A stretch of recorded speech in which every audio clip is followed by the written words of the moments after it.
All right, we are taking your questions on the Get Ready for the Future show. You can call them in or text them to us at 501-381-5228 or send us an email to show@getreadyforthefuture.com. We want to know what's on your mind, and we'll get those questions on the air, just like Matthew from Searcy.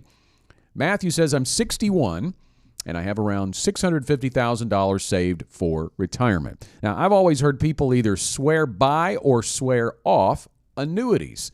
What's your opinion, and how does it fit into a retirement plan? Well, we talked just a minute ago when we were talking about the income, about guaranteed income sources. Right. Let's set the stage here. When we plan for our clients at GenWealth and take them through the ready-to-retire process, job number one is to make sure that our monthly expenses, what we're going to have outflow out of our checking account every month, is met with guaranteed, predictable monthly income. Now, where do you get that?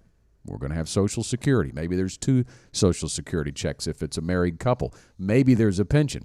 But if those guaranteed income sources do not match the money that has to outflow on a monthly basis, then we have a problem. And that is where the role of a guaranteed income product like an annuity can make a huge difference in someone's retirement. Yeah, let me just say to Matthew and Cersei, I know that people either swear by or swear off of annuities, and people are entitled to their opinion. What they're not entitled to are their own facts. Here are the facts. If you have a gap between what your required income is every month for retirement, because that's what you've got to meet is your monthly bills, and the income sources that you have, if there is a difference there, let's go back to that $60,000 a year example that I was talking about.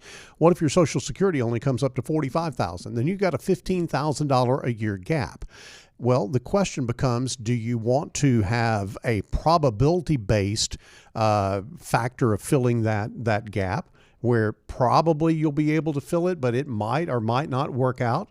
I think about that if I were going out here to Little Rock National and getting on an airplane, and the pilot said, hey, there's about an 85% chance we're going to make it to our destination, I'm probably getting off that airplane. Yes, sir. Yeah, no, and I think about that in terms of your basic living expenses. Mm-hmm. To me, financial freedom, financial independence means that you don't have to worry about that at all. Mm-hmm. And when you actually use an annuity to fill that gap, that is the proper use of an annuity. Now, there may be 1 or 2 other proper uses of annuities out there, but they are not like the Swiss Army knife of index universal life that we talked about before. There's very specific uses for annuity products, and this is one of them where you would fill that gap. If you have a pension and Social Security that meets all of your basic living expenses, guess what? You don't need an annuity.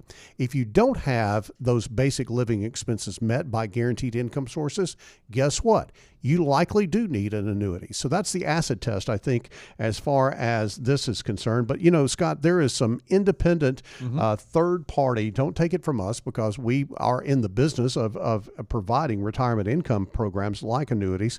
Don't take it from us. Let's take it from a couple of different institutions. Yeah, there is a new report out recently published by BlackRock and the Bipartisan Policy Center that says adding guaranteed lifetime income combined with a more aggressive asset allocation can generate an additional 29% in a typical person's annual spending power from accumulated retirement savings. And that's not counting Social Security. So when you think about what that's saying, right? They're saying in a person's, let's take the $650,000 that Matthew has from Cersei. It's saying that if you use that retirement savings and use a guaranteed lifetime income product like an annuity, that you can increase annual spending power by 29%. And this is BlackRock and a Bipartisan Policy Center. So you've got a think tank combined with one of the largest investment companies in the world, who, by the way, they don't make annuities. Yeah, they don't sell annuities. Yeah. They have no dog in this fight. They have just very accurately looked at it. And by the way,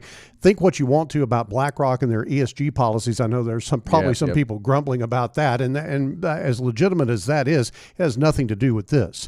This is a independent third-party look at what is best. Here's the other thing, Scott.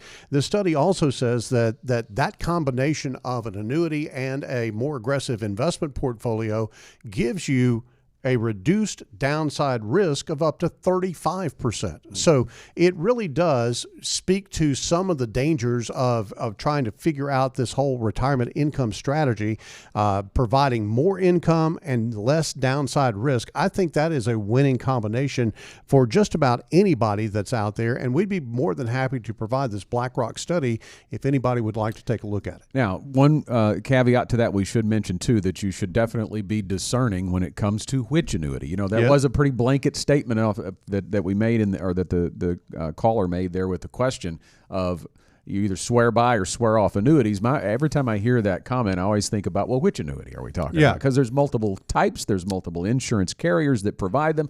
Which annuity are we talking about? And you do need a discernment or a screening process through the use of a financial advisor to help find the right one if one is needed for your plan. And we have a very aggressive screening process here at GenWealth. There's only a handful of annuity products that we deem to be worthy of putting in front of our clients as a potential for use in their portfolio. And by the way, it doesn't involve all of their retirement money. Anybody that ever tells you that you ought to put all of your money in any financial instrument, you probably ought to run, because I don't think that's good advice. I think that there is a tool for a job that has to be done. And if you don't have that job that needs to be taken care of, then you don't need that tool.